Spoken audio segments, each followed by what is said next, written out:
I'm sure Kevin Feige is like, and I even visited the Suicide Squad set. I know that James Gunn said everything's all hunky-dory between the MCU and the DCEU, and it's not like they're two gangs who have who hate each other, who have caught in a death spiral, but they are in a competition, which Kevin Feige in particular often makes very clear, as he's yoinked a few too many things from DC.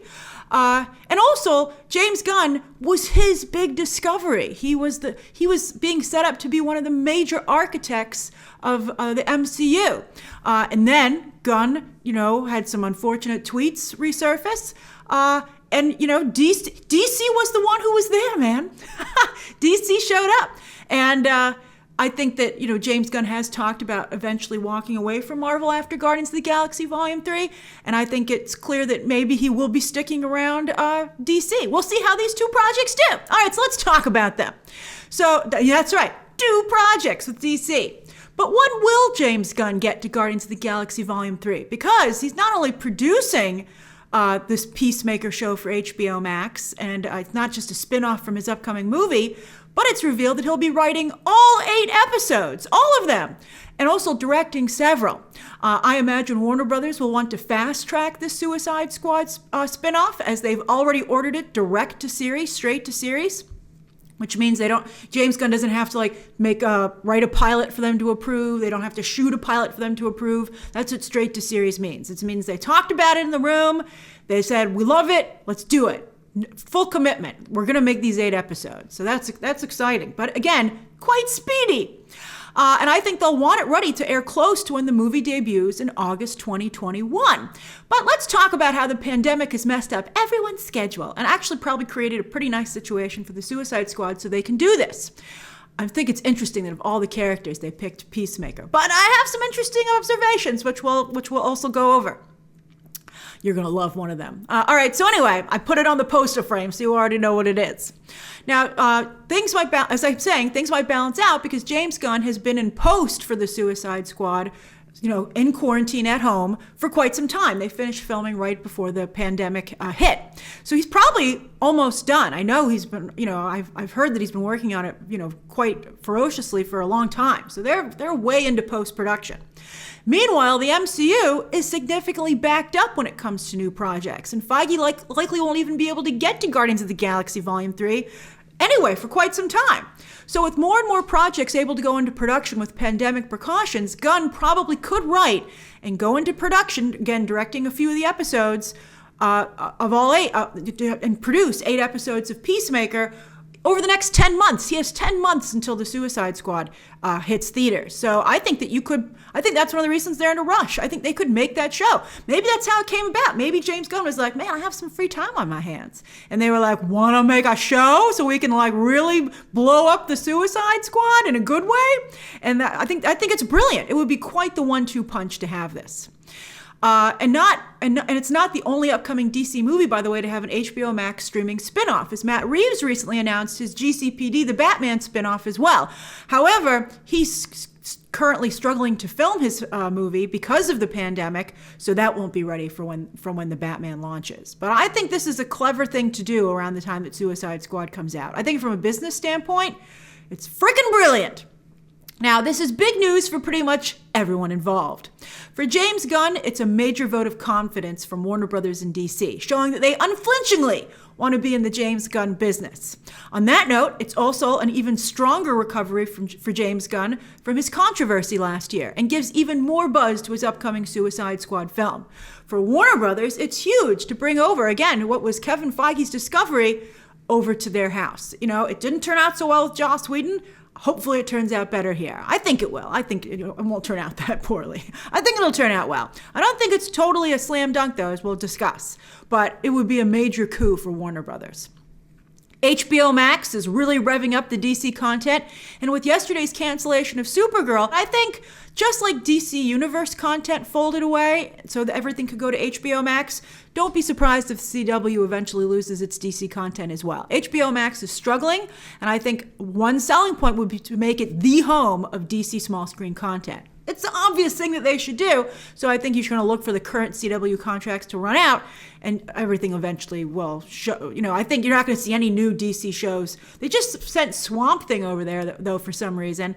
Maybe that now they're like a month later or so, they're like, that was a mistake. But I think once all these contracts and deals run out, I think in a couple of years, it might take that long, you'll see HBO Max as the only place where you get small screen DC content. Again, which is how it should be.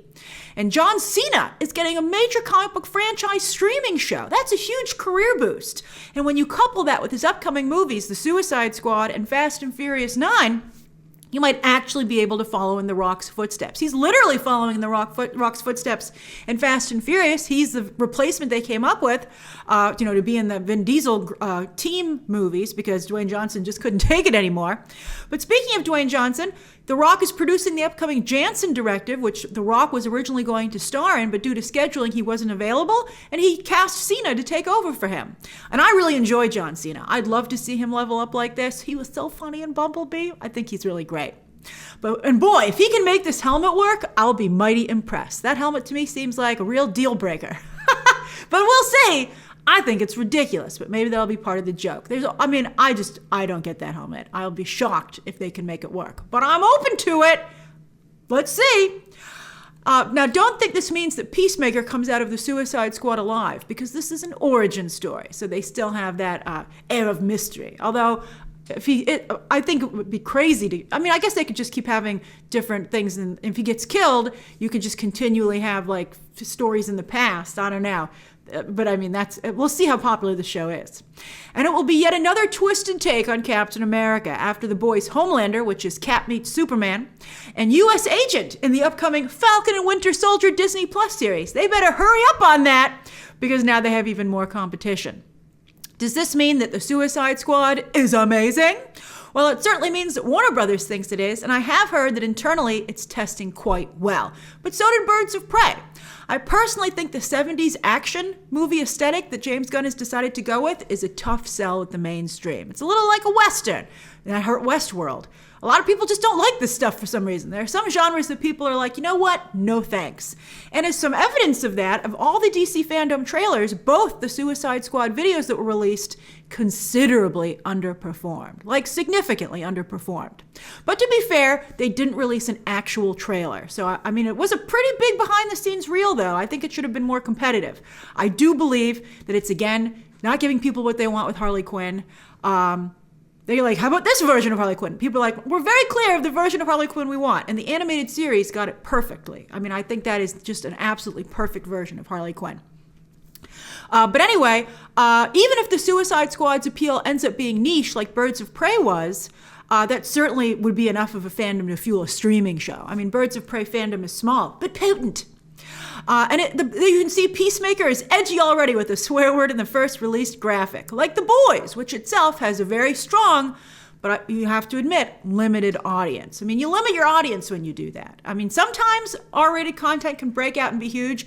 Every time someone's like, what about the Joker? And what about Deadpool? And it's like, yes, but how about all the other content that didn't do it? Maybe this will join those, but it's risky. It's a risk.